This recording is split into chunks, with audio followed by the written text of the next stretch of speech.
السلام علیکم ورحمت الله وبرکاته. د حماسي کاروان د ګروپ ټولو ملګرو الله پاک مو روغ جوړ لره. یوه پوښتنه چې مسلمانانو ورونه یې ډېره پوښتنه کوي، خصوصا غیر مقلدین په اعتراض کوي.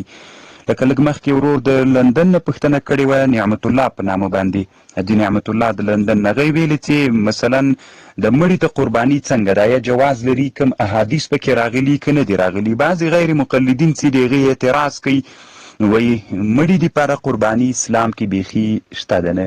نو دومره جرأت کول هم نه دي پکار.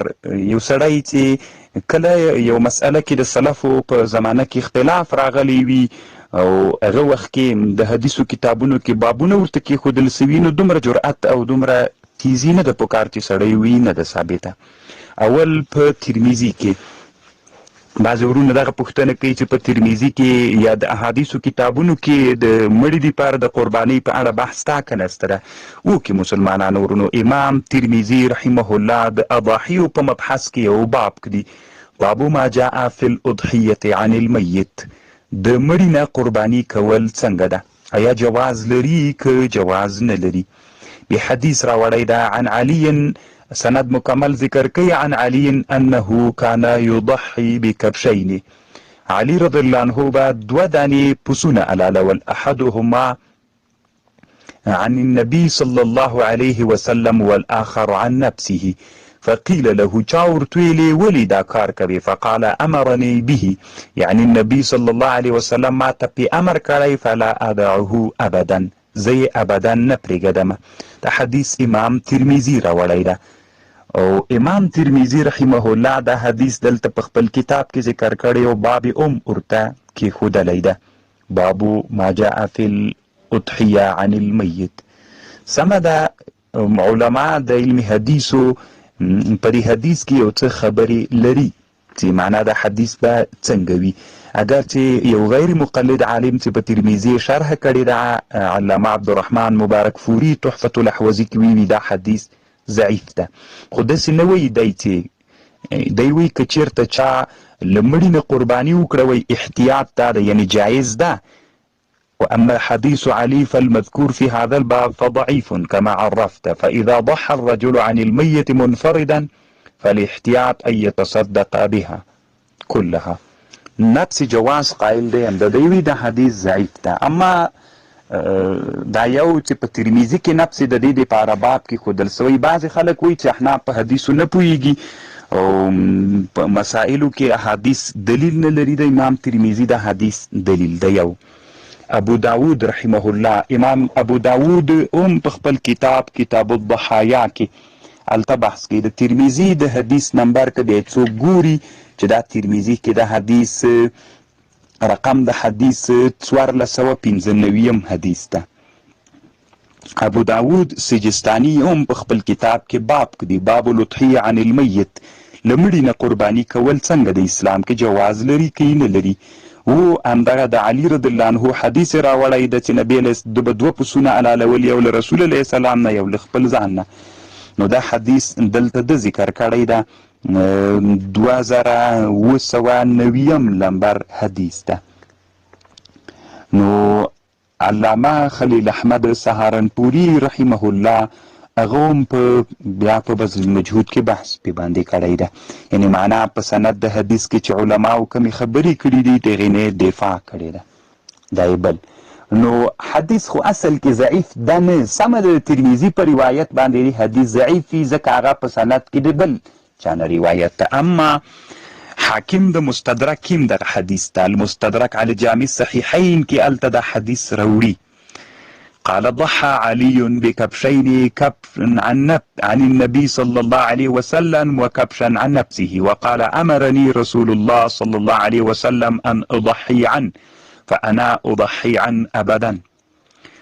امام حاکم په مستدرک کې وی هذا حديث صحيح الاسناد ولم يخرجه ابو الحسناء، هذا هو حسن بن الحكم النخعي.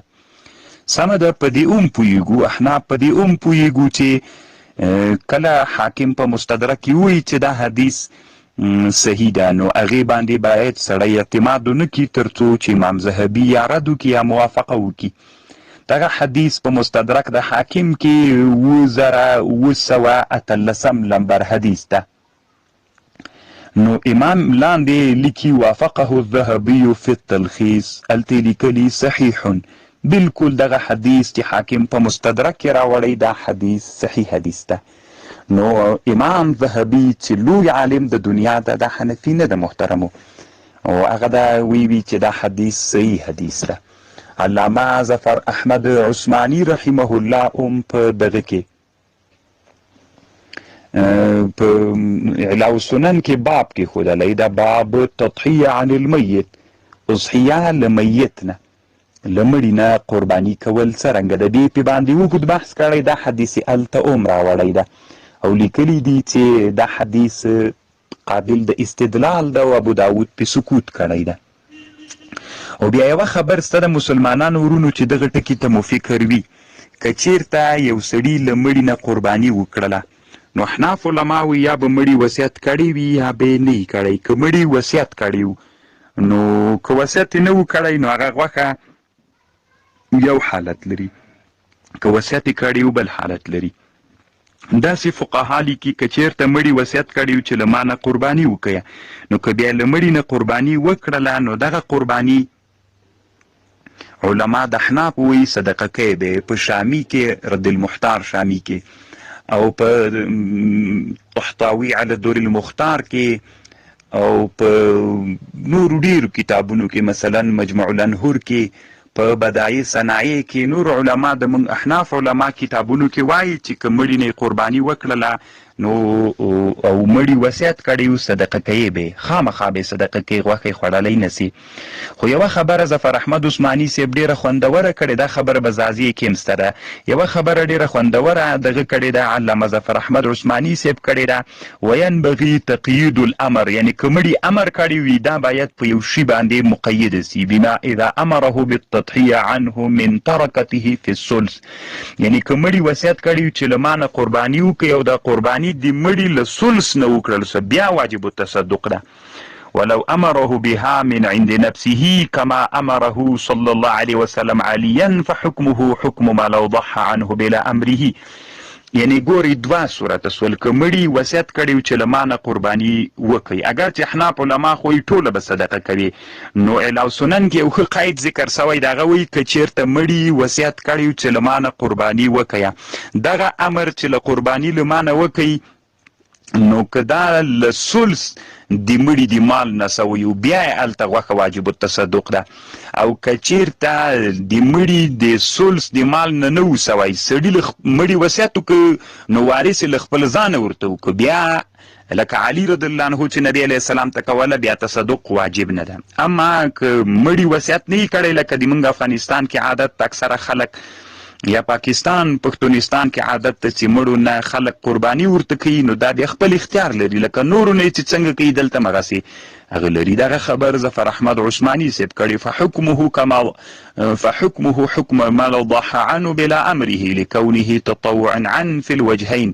لم اره صريحا ولكن مقتضى القواعد لکه وای مقتضا د قواعد هم دغه ده. الله مو جوړ لره ورونو مسلمانانو ورونو هغه څوک چې حنفي مذهب والا خلک یو نو دغه بالکل جواز لري او غیر مقلدین چې کوم اعتراض کوي هغه اعتراض قابل ده اوریدلو نه ده ورونو. الله مو جوړ